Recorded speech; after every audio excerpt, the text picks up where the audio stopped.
La cardiopatía isquémica es el área más importante de la cardiología debido a su alta incidencia de morbilidad y mortalidad a nivel mundial.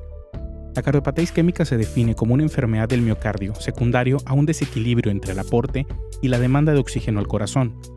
Hay diversas causas que pueden ocasionar este desequilibrio, pero la más frecuente es la enfermedad coronaria ateromatosa, que causa obstrucciones en la luz arterial, impidiendo el adecuado flujo de sangre hacia las células del miocardio. Debido a esta alta incidencia y siendo una manifestación avanzada de muchas enfermedades metabólicas, es muy importante saber identificar de manera oportuna los eventos electrocardiográficos que se presentan en las distintas etapas. Primero, revisaremos los cambios dinámicos que ocurren en el electrocardiograma en las distintas presentaciones y etapas de la cardiopatía isquémica. Después, revisaremos cómo identificar las porciones anatómicas del corazón y por último veremos algunos ejemplos de electrocardiogramas reales. Para esquematizar los cambios eléctricos utilizaremos un ciclo cardíaco en D2.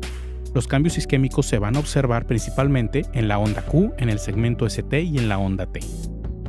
Revisaremos primero los cambios que ocurren en la enfermedad estable, cuando esta es debida a la presencia de placas ateromatosas coronarias que limitan el flujo, mas no presentan una obstrucción completa.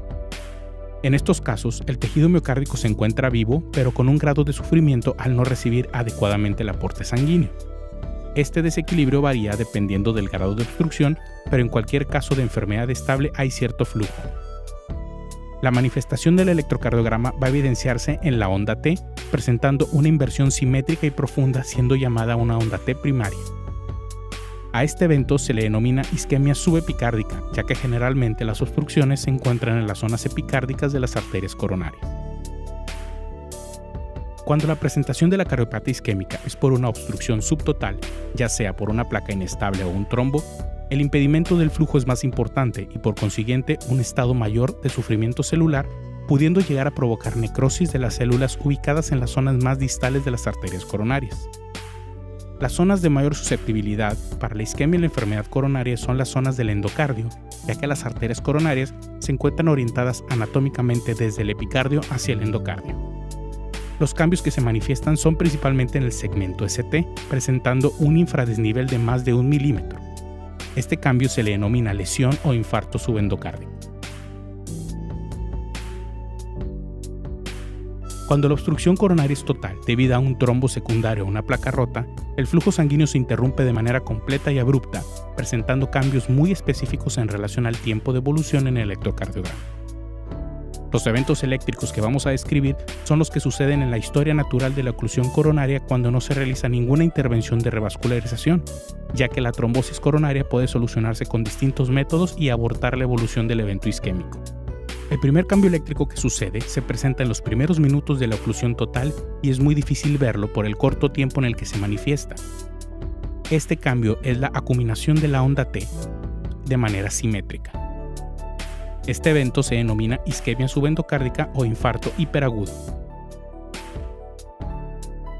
Posteriormente se presenta el dato eléctrico más importante que nos indica la lesión miocárdica, que es la elevación o el supradesnivel del segmento ST, más de 1 milímetro de voltaje, denominado lesión subepicárdica, ya que es observado cuando el trombo coronario oclusivo ocurre en las porciones subepicárdicas de la arteria. Por lo tanto, el daño no se limita solamente a la zona subendocárdica, sino que es transmural. También se le conoce como el signo de la bandera. Esta etapa se denomina infarto agudo y es el dato más importante y de mayor urgencia que puede presentar un síndrome coronario agudo para realizar un tratamiento de revascularización temprana y de esa forma rescatar el mayor tejido miocárdico en riesgo. El siguiente cambio es la aparición de la onda Q patológica, que se caracteriza por ser mayor de 0.04 segundos y mayor a 2/3 del voltaje total del QRS.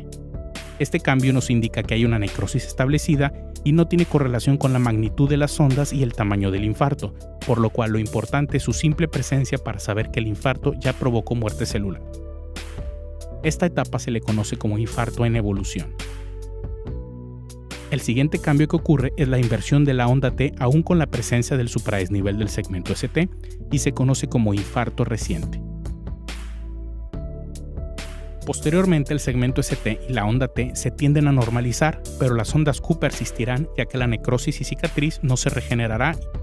Esta etapa se conoce como infarto antiguo. En ocasiones puede normalizarse el segmento ST y la onda T persistir negativa, y a esto se le conoce como un infarto de edad indeterminada. Todos estos cambios son válidos si se presentan en por lo menos dos derivaciones contiguas de una cara específica del corazón. Para poder determinar qué derivaciones son contiguas de una misma cara, debemos de conocer las porciones del corazón que estudian los distintos grupos de derivaciones dependiendo de la dirección de sus vectores a explorar. La pared inferior del ventrículo izquierdo es estudiada por las derivaciones D2, D3 y AVF. Por lo tanto, los cambios que ocurran en por lo menos dos de estas derivaciones son correspondientes a la pared inferior del ventrículo izquierdo. El septum interventricular y una porción del ventrículo derecho son estudiados por las derivaciones precordiales V1 y V2. La pared anterior propiamente dicha se estudia con las derivaciones V3 y V4, por lo cual toda la zona anteroseptal se estudia con las derivaciones desde V1 hasta V4. La pared lateral tiene dos zonas anatómicas que se estudian con distintas derivaciones. La parte más basal, o llamada lateral alta, se estudia con las derivaciones D1 y AVL. Y la porción lateral baja, o apical, se estudia con las derivaciones V5 y V6. Cuando se presentan cambios en estas cuatro derivaciones, podemos afirmar que el territorio afectado es toda la pared lateral. Cuando los cambios se presentan de V1 a V6, significa que el daño ocurre en la mayor parte del territorio del ventrículo izquierdo, lo cual se denomina infarto anterior extenso y tiene muy mal pronóstico por el gran territorio en riesgo. Hay un evento que frecuentemente sucede en el cual una cara específica del corazón presenta un supradesnivel del segmento ST y la cara contraria anatómica presenta un infradesnivel del segmento ST.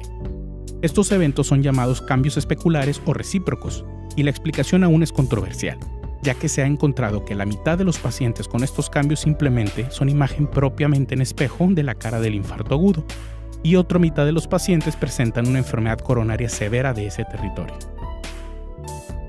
Ahora, ya que hemos revisado las distintas manifestaciones eléctricas de la enfermedad coronaria, sus cambios dinámicos evolutivos y las caras del corazón estudiadas por las derivaciones, vamos a revisar unos ejemplos de electrocardiogramas reales para ejemplificar la teoría previa.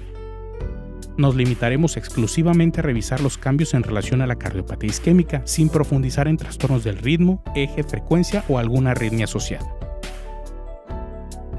En este ejemplo observamos que ocurre un supradesnivel del segmento ST desde las derivaciones V1 a V4. La onda T aún se encuentra positiva, pero ya tenemos la presencia de ondas Q patológicas, por lo cual podemos establecer que los cambios son compatibles con un infarto anteroseptal en evolución.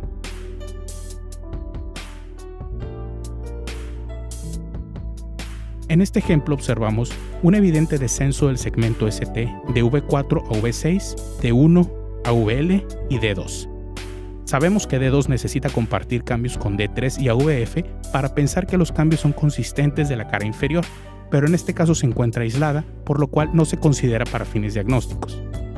Las derivaciones que sí ven una cara específica nos presentan cambios que indican que hay una lesión subendocárdica en la cara anterior y lateral.